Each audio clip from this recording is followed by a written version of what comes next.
जी, अब हम जो है ना जा रहे हैं 5.1 पर ही हैं हम। अब हम डिस्कस करेंगे कंटिन्यूटी। जिस तरह से हमने डिस्कस किया था फंक्शंस के अंदर कंटिन्यूटी, उसी तरीके से अब हम वेक्टर फंक्शंस के अंदर कंटिन्यूटी डिस्कस करेंगे। कोई फ़र्क नहीं है दोनों में। तो फंक्शन में कंटिन्यूटी अगर तुम्हें शायद याद हो, मैंने बताया था कि जैसे अगर मेरे पास एक फ़ंक्शन है, ठीक है, जो मैंने लाइट स्विच की मिसाल ली थी, लेकिन मैं इस तरह ले लेता हूँ। ये एक फ़ंक्शन है, ये चल रहा है, ठीक है। अब देखो ये फंक्शन कंटिन्यूस नहीं है। क्यों कंटिन्यूस नहीं है? क्योंकि ये जो x की वैल्यू 5 है ना, मिसाल के तौर पे, इस पे फंक्शन में ब्रेक आ गया। तो फंक्शन कंटिन्यूटी कहते हैं जब फंक्शन में ब्रेक नहीं आए, ठीक है। अब मिसाल के तौर पे हो सकता है कि फ़ंक्शन की वैल्यू तो एग्जिस्ट करती हो 5 पे।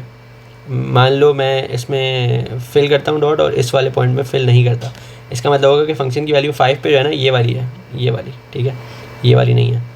तो फंक्शन की वैल्यू तो एग्जिस्ट करती है, लेकिन क्योंकि ब्रेक आ गया तो ये फंक्शन कंटिन्यूस नहीं है। इसके मुकाबिल अगर मैं ये फंक्शन देखूँ, मिसाल के ये फंक्शन, ये कंटिन्यूस है क्योंकि इसमें कोई ब्रेक नहीं है, समझ रहे हो। तो कंटिन्यूटी के लिए क्या ज़रूरी होता है कि फंक्शन में कोई ब्रेक ना हो। अब अगर मुझसे कोई बोले कि भाई मुझे ये बताओ कि मेरे पास एक फ़ंक्शन है, और मान लो इस वाले फंक्शन के बारे में कोई मुझसे पूछता है क्या ये 0.5 पे कंटिन्यूस है, x=5 पे, तो मैं क्या कहूँगा, नहीं ये कंटिन्यूस नहीं है। लेकिन अगर इसी फंक्शन की बात करूँ और मुझे कोई बोले यार मुझे ये बताओ कि x=-1 पे क्या ये कंटिन्यूस है, तो हाँ ये -1 पे जो है वो क्या है, कंटिन्यूस है, ठीक है। तो इसकी जो कंडीशन होती है ना कंटिन्यूटी, बहुत आसान होती है। वेक्टर फंक्शन में भी आसान होती है और स्केलर में भी आसान होती है। तो वेक्टर कंटिन्यूटी क्या होती है? वेक्टर फंक्शन में जो कंटिन्यूटी है वो दो कंडीशन आपको सेटिस्फाई करनी पड़ती हैं। अगर आपके पास फंक्शन है r(f(f)(i) +g(t), j +h(k), और मुझसे कोई बोले कि इस कंटिन्यूस, क्या ये कंटिन्यूस है एट t=t0, क्या ये t=t0 पे कंटिन्यूस है? तो उसके लिए मुझे दो कंडीशन चेक करनी पड़ेगी। पहली चीज़ ये होनी चाहिए कि क्या t0 जो है ना वो इस r(t) की डोमेन में एग्जिस्ट करता भी है या नहीं करता। तो t0 belongs to the domain of r(t), ठीक है। मसलन अगर r(t) के अंदर कोई 1/t की टर्म है तो 0 जो है ना वो डोमेन में बिलोंग नहीं करेगा। तो अगर तो t0 0 हुआ तो फिर सवाल ही ख़त्म हो जाएगा, तो इसका मतलब फंक्शन कंटिन्यूस नहीं है। दूसरी कंडीशन क्या है? दूसरी कंडीशन ये है कि r(t0) यानी फंक्शन की जो भी वैल्यू t0 पे वो बराबर होनी चाहिए फंक्शन की लिमिट एट t0 पर, लिमिट t→t0 r(t), यानी ये दोनों क्या होने चाहिए? बराबर होने चाहिए। और ये बराबर हो किसी भी चीज़ के, मसलन इसको हमने कह दिया l, ठीक है। फंक्शन की वैल्यू और फंक्शन की लिमिट दोनों क्या होने चाहिए? बराबर होने चाहिए, ठीक है। ये काफ़ी इम्पॉर्टेंट पॉइंट है। मिसाल के तौर पे इसकी मैं तुम्हें एक 1D में मिसाल दे देता हूँ कि मतलब ऐसा कैसे हो सकता है कि ऐसा ना हो। तो मिसाल ले लेते हैं 1D में। मेरे पास एक फ़ंक्शन है जो कि कुछ इस तरीके का है। ये मेरे पास फंक्शन है, ठीक है। मतलब एक अजीब सा मैंने फंक्शन बना दिया। ये है x की वैल्यू मिसाल के तौर पे 3। अब देखो अगर मैं इस फंक्शन को देखूं f(x) और x, तो ये फंक्शन जो है ना 0.3 पे इसकी वैल्यू क्या है? 0.3 पे इसकी वैल्यू है ये वैल्यू है इसकी, ठीक है, 0.3 पे। लेकिन अगर मैं लिमिट निकालूंगा ना 3 पे, तो लिमिट 3 पे आएगी कितनी? लिमिट 3 पे आएगी इसके बराबर, ठीक है। तो इसका मतलब है इस फंक्शन की जो वैल्यू 3 पर है, यानी कि r(t0) वो कुछ और है, और जो लिमिट इसकी 3 पर है ना वो कुछ और है, ठीक है। तो कंटिन्यूटी के लिए ज़रूरी है कि लिमिट भी वही हो और फंक्शन की वैल्यू भी वही हो। तो बस ठीक है, इतना हमें पता होना चाहिए। अब हम आ जाते हैं, इसका एक सवाल कर लेते हैं और बस फिर ख़त्म करते हैं। अच्छा, हमसे ये कह रहा है कि भाई आप ज़रा जो है वो शो करें। अच्छा जी, दिस इज़ इंटरेस्टिंग, क्या ये हम कर सकते हैं? अच्छा जी, टी, अच्छा हाँ, जैसे क्वेश्चन 5 है। क्वेश्चन 5 में कह रहे हैं कि r(t) है 2/t i hat + t³ -5 j hat + 1/e⁻t k hat is continuous at t tends to infinity. अच्छा T tends to infinity, T is equals to infinity की बात नहीं कर रहा है, टी टेंड्स टू इन्फिनिटी की बात कर रहा है। अगर T is equals to infinity होता ना तो ये फिर क्या कहते हैं कंटिन्यूस नहीं होता। क्यों? क्योंकि इन्फिनिटी जो है वो 2/t की डोमेन में नहीं है, ठीक है, तो इसका मतलब वो आर ऑफ टी की डोमेन में नहीं है, नहीं बल्कि 2/t की डोमेन में तो इन्फिनिटी है, तो मैं गलत कह रहा हूँ, 2/t की डोमेन में इन्फिनिटी है, बिल्कुल है, क्योंकि अगर 2/t में t की जगह तो इन्फिनिटी डालोगे तो ज़ीरो आ जाएगा, जो कि सही है, कोई इशू नहीं है उसमें। अच्छा इसके अलावा t³ इसमें भी कोई मसला नहीं है, नहीं बल्कि ये तो हो सकता है सवाल। चलो फिर हम यही वाला कर लेते हैं, क्वेश्चन 5 कर लेते हैं, मैं गलत कह रहा था। क्वेश्चन 5 में कह रहा है कि आर ऑफ टी जो है ना वो क्या है, 2/t i hat plus t³ upon 2t³ minus 5j hat plus 1/e⁻t k hat. और वो कह रहा है कि शो करो कि ये कंटिन्यूस है at t tends to infinity. तो ठीक है, सबसे पहले तो मुझे वैल्यू निकालनी पड़ेगी आर ऑफ इन्फिनिटी की, लेकिन देखो आर ऑफ इन्फिनिटी असल में एग्जिस्ट नहीं करता। आर ऑफ 5 तो मैं निकाल सकता हूँ, आर ऑफ इन्फिनिटी जैसी कोई चीज़ नहीं होती, तो मैं आर ऑफ इन्फिनिटी की जगह जो है ना क्या कहते हैं डायरेक्ट निकालूंगा। मैं अपनी दूसरी कंडीशन पे चला जाऊंगा, जो कि कौन सी कंडीशन है, जो कि कंडीशन है कि R of T 0 is equal to limit R of T. नहीं लेकिन यार ये तो बड़ा इंटरेस्टिंग है कि मैं इसको किस तरह से करूँ इन्फिनिटी वाले सवाल को। चलो एक काम करते हैं, इसको बाद में देखेंगे, पहले मैं क्वेश्चन नंबर 4 करवा देता हूँ, वो मेरे ख्याल में ज़्यादा इससे समझ आ जाएगी बात। खैर इसको फिलहाल छोड़ो, 4 देखते हैं। अच्छा जी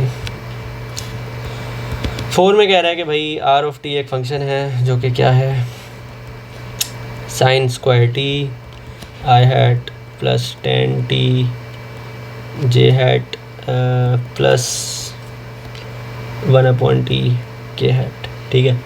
और शो करो कि it is continuous at t is equals to π/4। अच्छा ठीक है, कंटिन्यूटी की पहली शर्त क्या है कि इसकी t0 जो है ना वो डोमेन में बिलोंग करना चाहिए। तो π/4 क्या डोमेन में बिलोंग करता है, तो हम देख लेते हैं। तो पहली कंडीशन क्या है, π/4 t is equals to π/4 is in the domain of are of T. देख लेते हैं तो ये कैसे पता चलेगा। मैं π/4 जो है ना मैं साइन स्क्वायर टी में भी डाल के देखूँ, 10t में भी डाल के देखूँ और 1/t में भी डाल के देखूँ। तो साइन स्क्वायर π/4 जो है वो होगा साइन π/4 का स्क्वायर, जो कि कुछ ना कुछ होता है, मतलब ये एक नंबर आ जाता है, तो ये एग्जिस्ट करता है। इसी तरीके से 10 π/4 जो है ये भी, ये तो मेरे ख्याल में 1 होता है शायद, तो ये भी एग्जिस्ट करता है। इसके अलावा 1/t जो है यानी कि 1/π/4, तो ये तो हो जाएगा सिंपली 4/π, तो ये भी एग्जिस्ट करता है। इसका मतलब है कि t इज इक्वल टू π/4 जो है वो वाकई में डोमेन के अंदर है, यानी कि रखा जा सकता है। दूसरी कंडीशन क्या थी जो मुझे सेटिस्फाई करनी थी, दूसरी कंडीशन ये थी कि अगर मैं इसको r ऑफ π/4 निकालूं तो ये बराबर होना चाहिए लिमिट एज t है या क्या, हाँ t tends to π/4 of r of t, ठीक है, यही थी ना, ये कंडीशन थी। r of t 0 is equal to limit r of t tends to t0, ये दोनों क्या होने चाहिए, बराबर होने चाहिए। तो मैं पहले r ऑफ π/4 निकाल लेता हूँ, ये तो आसान है, ये मैंने बल्कि ऊपर निकाल ही लिया था तकरीबन। तो साइन स्क्वायर π/4 यार क्या होता है, साइन π/4 क्या होता है, साइन π/4 जो है वो, अच्छा साइन π/4 तो 0 आता है, नहीं 0 तो नहीं होता, ये क्या होता है, अच्छा ये होता है √2/2, जिसको मैं क्या कह सकता हूँ, जिसको मैं 1/√2 कह सकते हैं इसको, √2 से मल्टीप्लाई डिवाइड करें 1/√2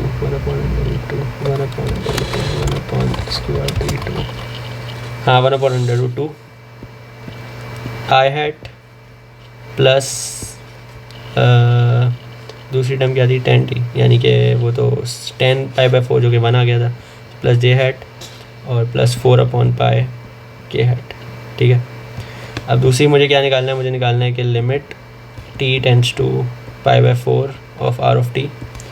तो वो सही है, अभी निकाल लेते हैं। Limit t tends to π/4, R of T क्या है, R of T sign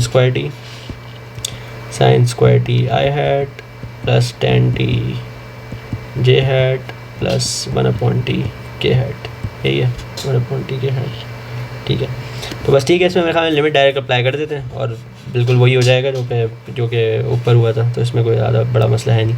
sine square π/4 I hat plus 10 π/4 J hat. अच्छा, ये जो स्क्वायर होता है ना, इसका मतलब होता है कि तुम पहले साइन π/4 निकालोगे, उसको फिर स्क्वायर करोगे। अच्छा हाँ सॉरी, ये तो फिर मैंने गलत कर दिया, क्योंकि साइन π/4 को जब मैं स्क्वायर कर दूंगा तो साइन π/4 तो 1/√2 होता है, लेकिन जब मैं स्क्वायर कर दूंगा तो ये √2 हट जाएगा, 2 रह जाएगा। ठीक है, खैर, तो ये हो गया प्लस 1/π/4 के हैट, ये आ गया 1/√2 का स्क्वायर आई हैट प्लस 1 जे हैट प्लस 4/π के हैट, और ये 1/2 आई हैट प्लस जे हैट प्लस 4/π के hat.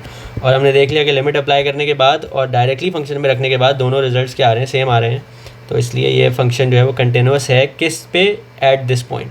So r of t is equals to r of t zero is equals to limit as t tends to t0 of are of t, therefore function is continuous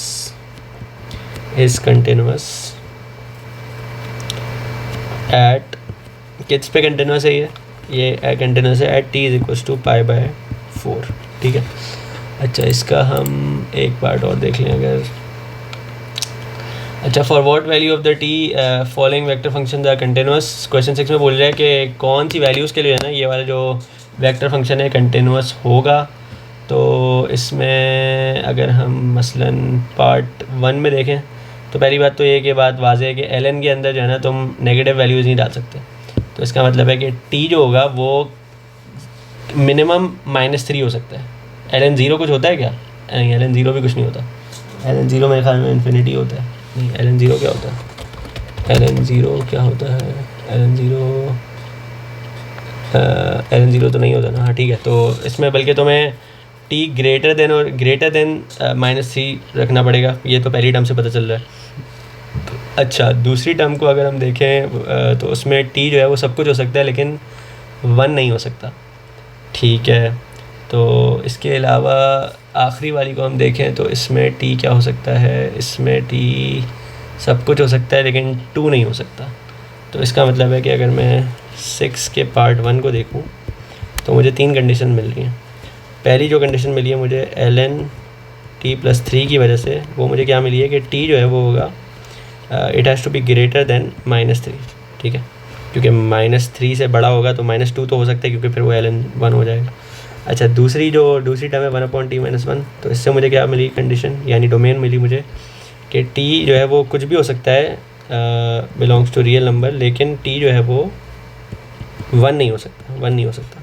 और तीसरी से मुझे क्या मिली, t+2/t² -4। इससे मुझे पता चला कि t कुछ भी हो सकता है लेकिन t जो है वो क्या नहीं हो सकता, t दो नंबर नहीं हो सकता, ना तो +2 हो सकता है ना ही -2 हो सकता है। ठीक है, ये 2 चीज़ें नहीं हो सकती। अब इसका मतलब क्या हुआ, अगर मैं इन तीनों को कंबाइन कर दूं, इन तीनों बातों को, तो इन तीनों बातों को कंबाइन करने का मतलब होगा कि t क्या क्या हो सकता है। t की डोमेन मुझे पता चल गई, t हो सकता है, t जो है वो ग्रेटर देन -3 सब कुछ हो सकता है, लेकिन t जो है वो 1 नहीं हो सकता, t जो है वो 2 नहीं हो सकता, और t जो है वो -2 नहीं हो सकता। t जो है वो -2 नहीं हो सकता।